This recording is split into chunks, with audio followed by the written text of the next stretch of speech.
According to Genesis chapter 8, when the floodwaters began to recede, the ark came to rest on the mountains of Ararat. Noah and his family descended the mountain to begin life anew. God had commanded that they should not remain in one place, but should go forth, be fruitful, and replenish the earth. But the descendants of Noah violated God's edict. They settled in the fertile plain between the Tigris and the Euphrates River. When they began building a tower to the heavens, God decided to disperse them. According to the Bible, all the languages of the world had their beginning at one moment in time, the cataclysmic destruction of the legendary Tower of Babel. The biblical story of Babel is completely consistent with all of the evidence. Anyone who denies this fact is simply engaging in fantasy or speculation. Scholars and students of the Bible question the location, even the existence of the land of Shinar. Then in the early part of the last century, archaeologists brought forth thousands of cuneiform tablets like this one. On such tablets from Egypt, Syria, and the Hittite and Hurrian kingdoms was the name Shinar in various pronunciations. The land where the biblical story was set was here, in what is now Iraq. The historians of antiquity, including Alexander the Great, all wrote about having seen the ruins of the Tower of Babel. There have been innumerable archaeological digs over the past 100 years that have unearthed the great treasures of Sumer, Assyria, and Babylon in Iraq. The Beers Nimrud site at Borsippa has been favored by many archaeologists as the Tower of Babel.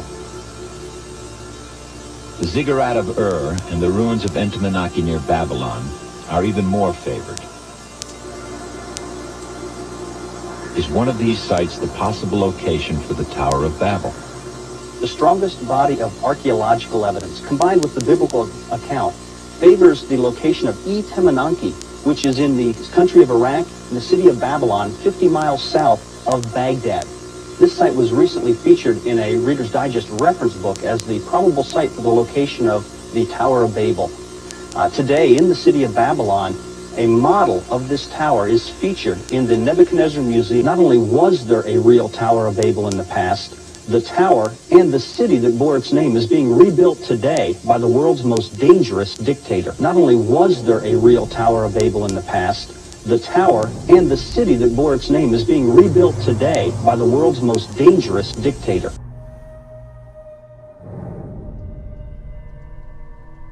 Simply stated, there is no doubt that Saddam Hussein now has weapons of mass destruction. Weapons of mass destruction. Weapons of mass destruction. Weapons of mass destruction. Weapons of mass destruction. Weapons of mass destruction. Weapons of mass destruction. We agree that the Iraqi dictator must not be permitted to threaten America and the world with horrible poisons, diseases, gases, and atomic weapons.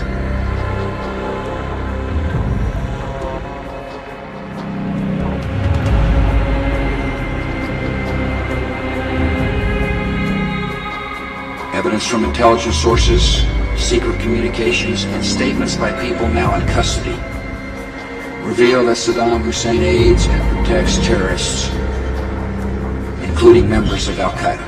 I want to put into the record, Mr. Chairman, a page from this document put out by the Bush administration, the Network of Terrorism. It was put out a month after 9/11.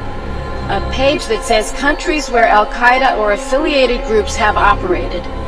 Iraq is not listed. The temple towers of Mesopotamia were centers for communicating with ancient astronauts. I believe the tower was intended as a communication device, but not with any so-called ancient astronauts, rather with the spirit world of demons and fallen angels. Rather with the spirit world of demons and fallen angels. We have before us the opportunity to forge for ourselves and for future generations a new world order, a world where the rule of law, not the law of the jungle, governs the conduct of nations. When we are successful, and we will be, we have a real chance at this new world order, an order in which a credible United Nations can use its peacekeeping role to fulfill the promise and vision of the UN's founders.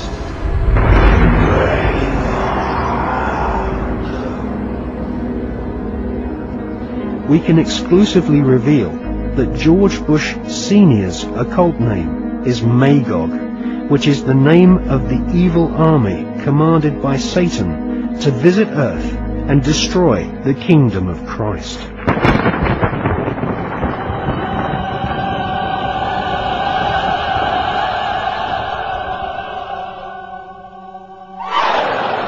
These minor antichrists, or Dajjals, herald the era of the great Dajjal, the supreme Antichrist, the premier son of Satan, who will spread terror in the name of peace. So long until they suspend and or make it clear that they that their statements aren't real. Yeah, I believe they want to have the capacity, the knowledge, in order to make a nuclear weapon, and I know it's in the world's interest to prevent them from doing so.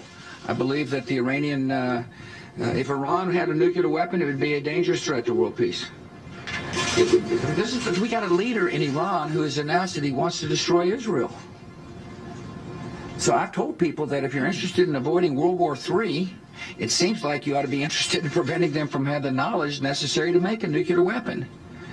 And I take the threat of Iran with a nuclear weapon very seriously.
Let us reason together. It would be a regrettable waste. It would be nothing short of madness for you, brave king, and your valiant troops to perish. All because of a simple misunderstanding. There is much our cultures could share. Haven't you noticed we've been sharing our culture with you all morning? Yours is a fascinating tribe. Even now you are defiant. In the face of annihilation, in the presence of a god, it isn't wise to stand against me, Leonidas. Imagine what horrible fate awaits my enemies when I would gladly kill any of my own men for victory. And I would die for any one of mine. You Greeks take pride in your logic.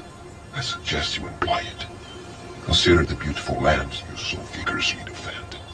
Picture it reduced to ash at my whim.